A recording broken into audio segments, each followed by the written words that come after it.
We're on. Carnage House Productions fans, welcome back. We've got another big interview with a big man. We've got Kyle Maistry, MMA fighter. How you going? Thank you. Yeah, I'm doing very well, thank you. Had a good week. Thanks for the invite. It's good to be here. No problem. It's good to have you with us. You got a Charles Joyner t-shirt on. Yes, I do. We had Charles on a few weeks back, man. And he kind of linked us up a little bit. You guys both train out of the same gym? Yeah, we do. So we've been training together for a while now. So I started up at Evolution like 5 years ago or something, and then he's been like almost 2 years or something now. He's been training, so we've been from the start. We've been training together. You know, he's a good training partner. He's dedicated. Yeah. He's got a title fight coming up in 2 weeks. So that's what the shirt's for. Yeah, just promoting his title fight. You know, himself on Instagram. We've got a handle down the bottom at Charles Joyner. So give him a follow. Yeah, that fight, so that'll be fun. Yeah, I'll be cornering him for that fight. You'll be cornering him. So if Charlie loses or he gets worse in between rounds, we got my fault. Okay, great. So the reason why we wanted to have you on for an interview is you had a pretty special night a few weeks ago where you had your own fights, right? How long ago last was week, that? yeah. So last week Saturday. Last week Saturday. Yeah, exactly a week ago now. And which promotion was that? So it's a promotion called Urban Fight Night. So I actually train at another gym as well, Australian Top Team, and so the owners over there, they're the guys who they're the promoters for that show, Urban Fight Night. They own that show. They're on that show. Is that the same people who do like Phuket Top Team? No. So it's totally different. Yeah, there's no link there, but yeah, have a similar name, but no, there's no link there. And so you're MMA, right? Yeah. Usually fight MMA. So I started off doing some kickboxing competitions. Yeah. Just these fully padded days, like development days, I call them. Yeah. And so after that was all kickboxing. And then as soon as I stepped into going on the fight nights, that was all MMA. Right. So that's my main thing. Last week was kickboxing though. So how long ago did you move to MMA? So it would have been about a year and a half now. I've started putting them all together with my wrestling, like Jiu-Jitsu and all that, and had my first fight for MMA as well. Yeah. But yeah, from the start, I've been training kickboxing, did a bit of wrestling at the start, and my Jiu-Jitsu. So I've always been training all of them. You know? Yeah. How did you find the transition to wrestling and Jiu-Jitsu as well? It was yeah, I would. Yeah, keep going. How did you find it? Yeah, it was very different. It's a different pace. It's a different kind of intensity. There's some things that you can do in kickboxing that you can't do in wrestling. For example, the stance was one thing I found really pretty different. Yeah. Because kickboxers are usually stand a little bit more upright, whereas if you do that in wrestling, you're probably going to get you're really open to get taken down. So that's one thing I had to adjust a little bit, and there's still things that I'm working on now that I have habits from kickboxing that I gotta change or adjust for MMA still. So it's it's a different sport. So do you enjoy them the same, or why did you make the move to MMA? I just wanted to put it all together. Yeah. I didn't want to. I didn't like thinking, I'm a really good kickboxer, but I have shit wrestling or something. So like Israel at yeah, exactly. I don't want to have those vulnerabilities. So I thought I'd rather learn to wrestle and grapple as well, and I'd rather be putting it all together. Yeah, huge. So it was last week. You were scheduled to only have one fight, but you ended up having two. Yeah. You want to tell us kind of the story of how that happened? So my first fight was against Cody Bullock. So we were actually supposed to fight last year in September, but something happened with Cody's registration and he wasn't able to fight. Yeah. So 2 days before that fight, I was told that Cody's pulled out and that fight's not going through. And so anyway, obviously that sucked, but came around to this Urban Fight Night, and so we got matched up again. I wanted to finish off finish our business together. So yeah, so we got matched up again and we fought. So we were scheduled to fight at 59 kilos. So we made weight. The fight was a tough fight. We went 3 rounds. So I felt like I was in control the whole fight, but he was a tough guy. I expected him to go down in the second or third round, but he just kept coming. He was still standing. He was a tough guy. And then we'll be able to throw some of that footage up from the fight. Yeah, definitely. You'll be able to get some footage on Facebook and YouTube and stuff. Easy. And so after that fight, the decision was just announced that I won a unanimous decision, and then straight away, so it was my coach at from ATT, he's the guy who owns the show. He asked me if I wanted to fight again, if I wanted to fight for a title, and like I hadn't even left the ring yet, and you know, like with the adrenaline, and I was excited, and I was just going, yeah, sure, I'll do it. Why not? I'll do it. I feel good. I'll do it. And so I went in the back. I actually had no idea who I was going to fight. Right. I didn't realize who it was, and then I went in the back and asked for a bit more details, and they're like, oh, so it's a title fight, so it's going to be 5 rounds, and the guy you're fighting is 10 kilos heavier than you. Yeah. So I was like, I sort of had like a little bit of a doubt, like, or maybe I shouldn't do it. Yeah. But in the end, I was like, you know, the opportunity's there. I might as well go out there and try it. And something that's interesting is like, you'll see when sometimes preparations for fights go wrong in the UFC, and if fights are scheduled for 3 rounds and they want to move the fight to 5 rounds, a lot of people won't take the fight just because they've been training for those 2 extra rounds. So to take like an extra 5 rounds on top of the 3 you've already done is pretty big. It was pretty tough. Like, I didn't feel like I was too injured or anything, or too battered up after my fight. So I felt like when I went out there, I was good to go. You know, I could still move around well and all that. But my energy just dropped. Like, it was after the first round. Right. I think there was there was a time in the first round where I took a knee to the body, and after that, like, it just felt like I was just drained. Our fans will be familiar with the damage of a knee to the body. You've seen, probably would have seen Charles's knee to the body, you know, finishing a fight in the first round. And so, like, I took a knee, and it was like, oh man, like, what does it feel like when you take a knee to the body? It's like, I don't know, it's like suddenly it's hard to breathe, and it feels like you're just like in this pain, and it's like, it's not a good feeling. You don't want to feel that. Like, after I took it, in the back of my mind, it was like I just want I want the fight to end. Yeah. But it got to the end of the round, and then, you know, I could catch my breath a little bit, and I saw that I didn't actually do too bad against him, and then it was like, all right, I might have a chance here. And the second round comes. I think I won the second round. Because I was landing a lot of punches. Even when we clinched up and we were throwing knees, I was kind of controlling that a little bit more.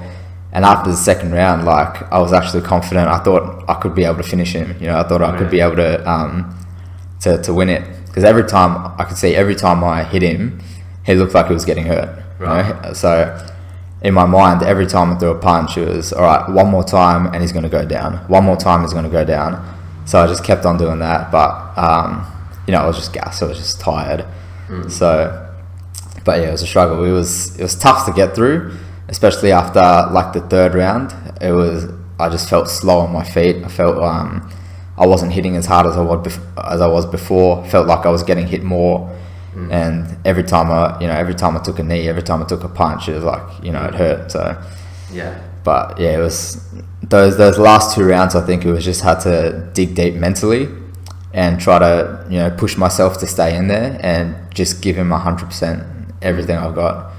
And like, it ended up, even though I ended up losing a split decision, so it was pretty close in the end, actually, you know. So does that mean you have 3 judges, 2 of them gave it to the other guy, 1 gave it to you? Yeah, exactly. Yeah. So I was pretty sure he'd won. Like I knew he'd won the fight. And then we went in for the official decision. And then as soon as I had a split decision, I was like, oh, maybe I got a chance. Maybe 2 of the judges gave it to me. But, you know, unfortunately it went his way. But, you know, I think a split decision, 10 kilos up after I've fought already that night, yeah, sure. I think it's not a bad performance, you know. So yeah, and again with like a lot of times in the UFC, the gaps between weight classes can be like 5 kilos. Yeah. Like, so that's almost like you've gone up 2 weight classes. Yeah, like pretty much. Yeah, especially for two like weight classes. when you're down to like the smaller weight classes. Like a 5 kilo advantage is huge, but like 10 kilos is a lot. Yeah. Do you usually train with guys who are a bit bigger? Oh yeah, most of my training partners are bigger than me because I'm a flyweight, right? That's the lowest weight division you get in MMA. So most of my training partners are bigger than me. You know, I'm used to sparring people who are bigger than me, who have a reach advantage, who are going to be stronger. So I've been there before in that position where I don't have, I'm not bigger than him. I'm not as strong as the other guy. And, you know, I'll be getting hit, and every time I hit him, he's hitting me 5 times harder, you know, because he's bigger. Yeah. So you know, it's nowhere that I'm not used to being, pretty much. So how did you feel? What were your coaches and the people around you saying after the fight?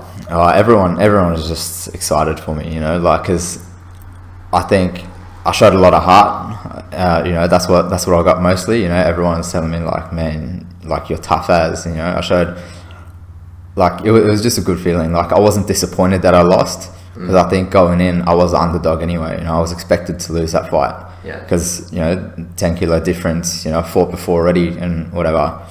So I wasn't disappointed that I lost. Yeah. I was more I was excited that I could go out and I could actually hang with this guy. Yeah. You know, Sure. given the disadvantages that I had.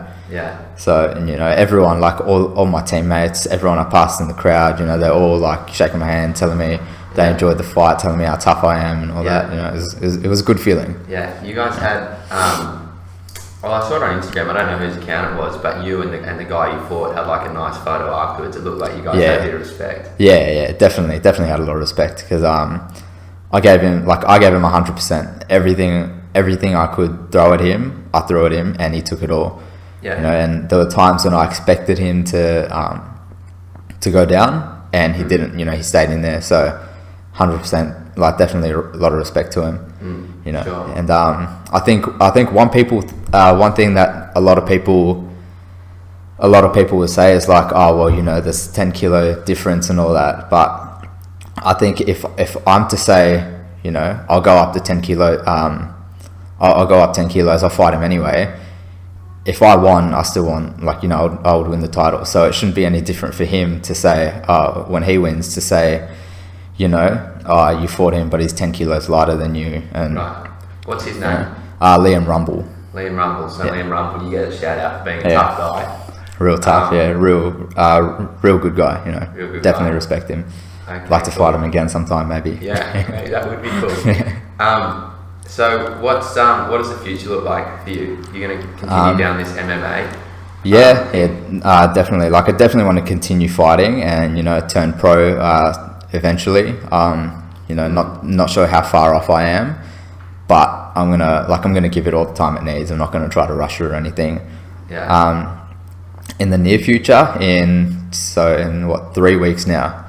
3 weeks. So after my performance last week, I got a message from a promoter that they're giving me a state title shot in 3 weeks. So that'll be at my own weight division, 58 kilos, and for New South Wales state K1 title.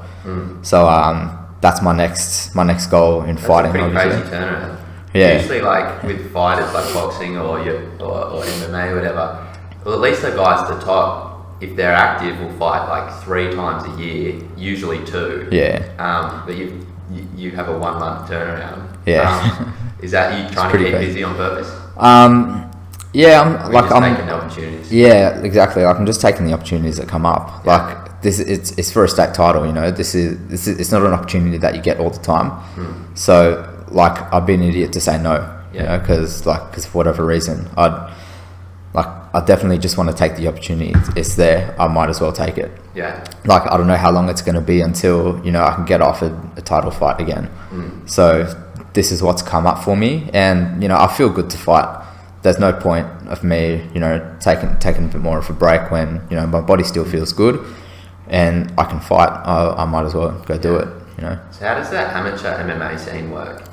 Who decides who gets the title shots? How does the organisations work? So it's usually just up to promoters. Yeah. Right. So so if you look at the UFC or Bellator or something, there's not really a governing body above that who will decide, you know, who can get title fights and all that. Yeah. It's basically if you know, if the promoter thinks you're worthy of the title shot and you got the skills and you can put on a good performance, they'll give you the offer. Okay. This is which promotion? This promotion, so the title fight in a few weeks, that's going to be War on the North Shore. War on the North Shore. Yeah. So I think Charlie Joyner had a War on the North Shore fight. Yeah, I think so. I think either his first or his second fight was up there. Yeah. Okay, cool. So he's been up there before, and now he'll be cornering me when I fight. So it should be good. So you're training pretty hard for this fight. It will be. So I took this week off. Took this week light just to let myself recover a little bit. Yeah. I was more battered up than normal after the last weekend. So I took this week off. Trained a little bit on Thursday, Friday, but just to get myself moving again. But most of this week I haven't been training. Been eating a lot though. But so from tomorrow, I'll get back into my running and doing my high intensity training and my diet and all that. Yeah. So we'll go 3 weeks just going hard out, preparing for this fight. Do you know how heavy you are at this point? Nah. Haven't checked it all week. A little bit. I'm sure whatever I put on, I'll be able to lose in 3 weeks. So, I'm confident I can lose the weight, but I don't know. Yeah. I reckon I'll probably be somewhere around 68 or 69 kilos. Right. So it'll be a decent cut. Yeah. Pretty big weight cut for 3 weeks, Yeah. Huge. It'll be a bit miserable, but I suppose it'll be worth it. Yeah, of course. Yeah, once I got a belt around my waist, it'll all be worth it. It'll be good. For sure. So what about the pro scene? So when you say you want to go pro, are there professional promotions in Australia for MMA? So not necessarily professional promotions. All promotions, they'll usually have the undercard will be amateur fights. Right. The main card will be pro fights. So pretty much basically the difference. So if you go by the Combat Sports Authority definition, right? A professional fighter is just someone who's getting paid to fight. Yeah. So I think if you're at a level where you're good enough to do this as a job and promoters want to pay you to fight, then there you are. Then you're at that level to go professional. Yeah. If you're not, I think I think it's all just up to experience. I feel like if I'm still going in the ring and I'm getting a bit jittery and getting nervous and I'm not able to keep my composure, I think I'm not a professional yet. And I think for me, when I'll be ready to go pro when I can go in the ring and I can stay calm and composed and the whole way through just be able to deal with the nerves and all that stuff. So is that a decision that you make or that the promotion makes, or? I think it's more just between you and your coaches, really. Right. Yeah. So you then go to the promotion and say, I'm ready to be a professional. I want to get paid, or how does that work? Honestly, I'm not too sure about that. Yeah. I think once you're ready to go pro, then you'll start looking for professional fights and start looking to get paid. Other fighters. Yeah, starting to get a little bit more active on social media and that, I guess. Yeah. Okay, that's good. So when you're cornering Charles and Charles cornering you, do you guys do are you like a kickboxing coach, or are you what input do you and Charles have? So pretty much a head coach, Adrian, he's the one who will, be giving the main advice. He's the one who's been doing it for years. He's been there, he's done that. So he's he'll lead. When we're cornering, he'll lead. Yeah. We'll just be there, we'll help out, if he's, any other things that we see, any other advice that we think we can give. Yeah. We'll throw that in there as well. But obviously, Adrian is the one who will take the lead because he's obviously the most experienced. He's a head coach for a reason, and we let him take lead, and then any other things that we see, we'll throw in there as well, and just help keep each other motivated. Yeah, and it's funny because you guys both are from Evolution Gym as well as the Australian top 10. From what we've seen so far, since we've kind of interviewed Charles and we've been taking a look at Evolution Gym and talked to a few people, seems like you guys do a lot of winning. You guys do a lot of winning in that gym. Yeah. Why do you think that is? Why maybe we haven't got the whole story. We've just seen a few of the fighters, but why don't you tell us what it's like to be in that gym? Well, I think for both gyms, Evolution and Australian Top Team, like everyone there is like, we're dedicated to what we do. Like no one ever comes into the gym and half-asses the session. Yeah. Because we got good coaches. We got obviously at Evolution we got Adrian. At Australian Top Team we got Ashkan and Suman Mokhtarian. They're both in the UFC, by the way, so they're high level guys. Obviously. Yeah, so they're like the two head coaches at ATT. Right. And we've also got other high level fighters. Like we got Alex Georgis. He's a phenomenal fighter. If you look at him and it looks like no one can touch him when he's fighting. And we got like some real high level guys over there. So everyone's learning from each other. We don't go in the gym and expect one person to teach us everything. There's things that one of the other guys might see and they might teach that to me. There's things that I'll know and I'll see it and I can teach that to someone else.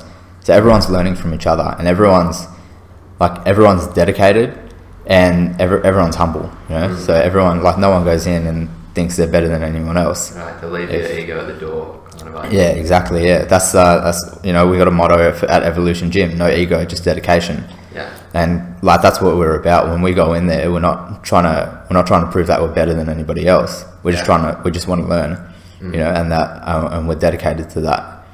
And I think that's why both those gyms we get a lot of wins, because we have a good attitude when we train, and we're dedicated to it, and all of us are prepared to do more than everybody else to get the win. Yeah. So what's it like having some guys in the UFC like coaching you and training you and stuff? Is it something like, obviously you look up to them as good fighters, but is it something like, do you feel a bit of validation maybe if they're saying you're doing well? Yeah, it's like it's weird. Like it's a bit of a surreal feeling to think about it, but I don't know, because I started training at Top Team for like almost 2 years now, I think. Yeah. And so when I started, Suman and I think Ash was already in the UFC, but Suman and Alex weren't. So at the time we had Ash and Nadia Kassim in the UFC. So when I joined, it's like, you already know it's a high level gym. Yeah. And I think because now they've joined after I started training with them, like it's not really something that I think about. I don't go in and think like, holy shit, this is a UFC fighter. Yeah. It's just one of the guys. It's just like I think it's definitely like surreal to think about the level that they're fighting at. Yeah. When you actually stop and think like, these are the guys I'm training with. Yeah, it's like these are high level guys. Yeah. And like I might not realize it when I'm training with them and sparring with them and all that, but to go back and think about it, like these are like the best fighters in Australia that I'm training with. Yeah. So like it's definitely a good place to be. It's the place you want to be if you want to learn and you want to get better. Yeah, definitely. We've got coming up in the future, I guess Australians kind of claim Adesanya a little bit, like we kind of like to hang on to. Have you got a pick for the Adesanya versus Gastelum fight? Ooh. Gastelum's tough. I think. It's going to be fun. Yeah, I know. Like I know he can hit hard. But I think I reckon Adesanya takes that. I think if you look at his skills, like he's just levels above Gastelum, I reckon. Yeah. So. And what do you think if Adesanya goes on to fight Robbie? Oh, don't do that to me, man. Come on. I reckon Robbie's just so good. He's probably getting injured in his fights. That's the main thing. Like he's just been injured too much, I reckon. Yeah, but he's fought some. He did the hard yards to get the title, and 100%. Yoel Romero was looking like they're both crazy fights. Yeah, Yoel's looking like he's like some type of steroid experiment in there. Yeah. Whether he took anything, I don't know, but he looks enormous and powerful, like unstoppable. And if Robert could beat him, maybe get it done with Adesanya too. But we'll see. But I got to pick, I got to side with the Aussie there. So I'm Team Whittaker. It is good how many Aussies we got coming up in the UFC. Like Tyson Pedro Tyson and Van Ty. Damme, yeah, funny guys. Yeah, 100%. Yeah, I love watching Ty's fights just to see like the interview afterwards. So what kind of funny stuff he says there. The shoey and then doing a shoey and all that. Yeah, it's good. Yeah, I want Ty to after Derek Lewis got sponsored by Popeye's Chicken, I would really love to see Ty get sponsored by KFC, because the amount of times he talks about himself eating a bucket of chicken after his UFC fights. And also shout out to the I love how when they do on the Instagram, he'll call himself a fat lead. Like he's just happy to be like a super chubby guy. He doesn't mind. He owns it at least. Yeah, it's good. He's athletic for a big guy. Yeah, he can jump. Like, the flying knee. Like, I was impressed, man. First time I saw him do that, I was like, it's crazy. Yeah. Not many people can do that. Like, not many like skinny, athletic looking people who can do that. Yeah. Have you got flying knee? I've tried to use it a little bit in training sometimes, but hasn't really worked out that well for me yet. Right. I'm still trying to work out my timing and all that with it, and we'll see. Maybe in my next fight, I'll pull it out. Yeah, well, we'd love to see it. On the highlight reel. Yeah, definitely. So when you go into the fight, or like when they announce you, they say you're a kickboxer. Would you say you're like a kickboxing as your strength? It's probably.